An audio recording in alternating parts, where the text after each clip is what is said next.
Do you ever feel like nothing you do is quite right, no matter how hard you try? Are you someone who rewrites emails 5 times before sending them, or apologizes for things that don't need apologies? Maybe you've labeled this as just being detail-oriented, or having high standards. But what if I told you that perfectionism isn't really about excellence at all? It's about something that happened long before you knew what standards even were. Perfectionism often starts in childhood, not as a personality trait you were born with, but as a survival strategy you developed when love felt conditional. Today, we're going to explore the specific childhood wounds that create perfectionist patterns, because understanding where these beliefs came from is the first step toward loosening their grip. Number 1.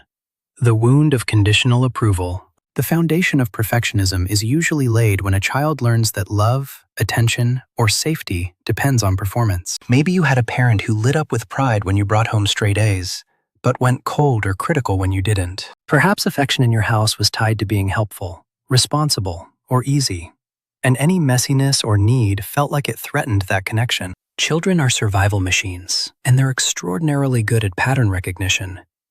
If the pattern you noticed was that you mattered more when you achieved, behaved, or exceeded expectations, your brain made a logical adaptation. It decided that your worth was something you had to earn, over and over, and that any failure might mean losing what you needed most. This creates what psychologists call contingent self-worth, where your value feels like it fluctuates based on external metrics. The child who experiences this doesn't grow up thinking they're unconditionally lovable. They grow up thinking they're conditionally acceptable, and perfectionism becomes the exhausting strategy to maintain that acceptance. Number 2.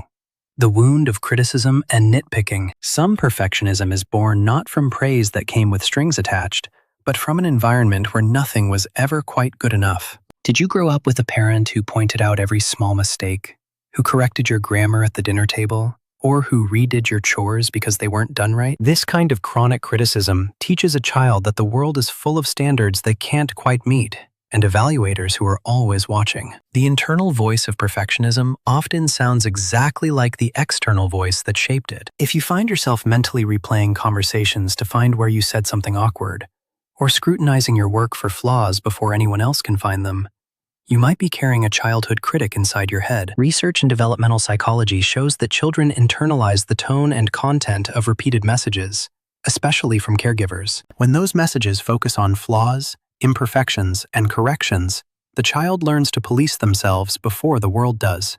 Perfectionism here is a defense mechanism, an attempt to avoid the sting of criticism by becoming your own harshest judge first. Number 3.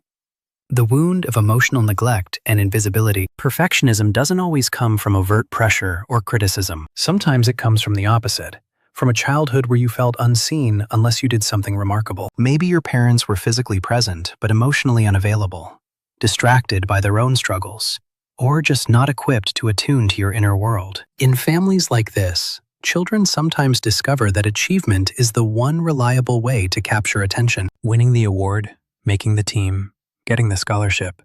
These became the moments when you felt like you existed in someone's eyes.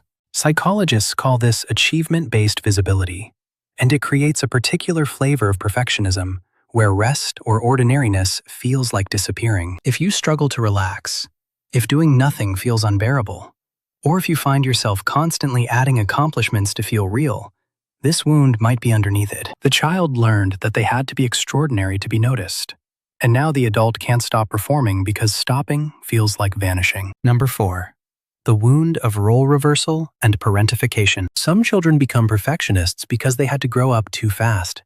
Parentification happens when a child takes on adult responsibilities, whether that's managing a parent's emotions, caring for siblings, or maintaining household stability. If you were the kid who kept everything together, who made sure things didn't fall apart, who became the emotional caretaker or the responsible one, perfectionism might have been your survival tool. You learned that mistakes had consequences not just for you, but for the people depending on you. Studies in family systems therapy show that parentified children often develop hypervigilance and an overdeveloped sense of responsibility. They become adults who can't delegate, who feel guilty asking for help, and who hold themselves to impossible standards because they still carry the belief that everything depends on them. This perfectionism feels different from the achievement kind.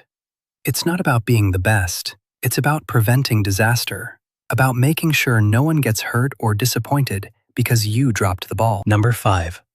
The wound of comparison and sibling dynamics. Have you ever felt like you were always being measured against someone else? Maybe you had a sibling who was naturally talented in ways that got praised.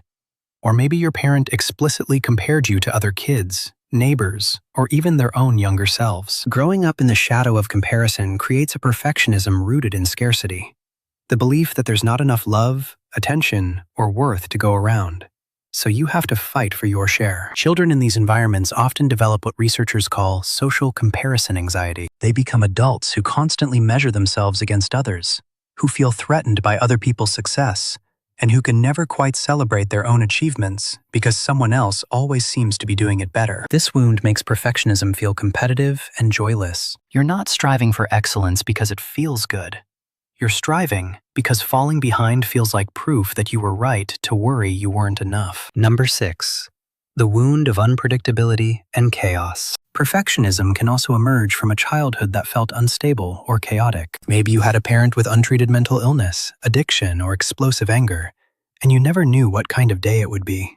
Perhaps your family moved a lot, or financial instability meant nothing felt secure. In environments like this, children often try to create control where they can. If you couldn't control whether your parent would be sober, or whether there would be food in the fridge, or whether you'd stay in the same school, you might have tried to control the things you could. Your grades, your room, your behavior. Psychologists recognize this as a trauma response, an adaptive strategy to cope with overwhelming unpredictability. The child who grows up in chaos often becomes the adult who needs everything just so, who falls apart when plans change, and who uses perfectionism as a way to impose order on a world that once felt terrifyingly out of control. This perfectionism is less about achievement and more about safety, a way to convince yourself that if you just manage everything correctly, nothing bad will happen. Number 7.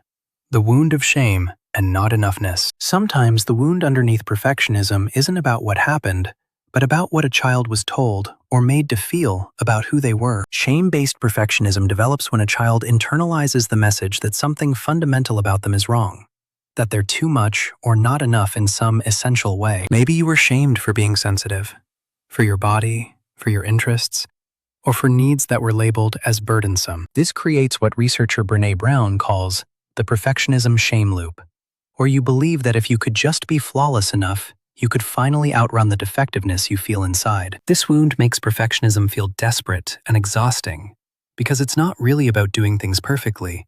It's about trying to become a different person, one who's finally acceptable. If your perfectionism comes with a lot of self-criticism, a fear of being truly known, or a sense that you're hiding something fundamentally flawed, this childhood wound might be at the core. Number 8. What healing looks like. Understanding these wounds doesn't erase the perfectionism they created, but it does something important. It helps you see that your patterns aren't character flaws or personal failures. They're evidence of a child who is trying to solve an impossible problem. You weren't born believing you had to be perfect.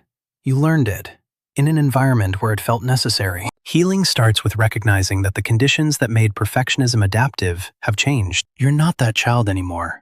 And the relationships and circumstances of your adult life don't have to operate by the same rules. This might mean therapy, particularly approaches like internal family systems, or EMDT, that work directly with childhood wounds. It might mean practicing self-compassion, which research shows is the antidote to shame-based perfectionism. It might mean building relationships where you're loved for who you are, not what you do, and learning through experience that imperfection doesn't lead to abandonment. The wound might always be part of your story, but it doesn't have to write the ending. You get to decide what comes next, and that decision starts with the gentle recognition that you were always enough, even when the world around you suggested otherwise.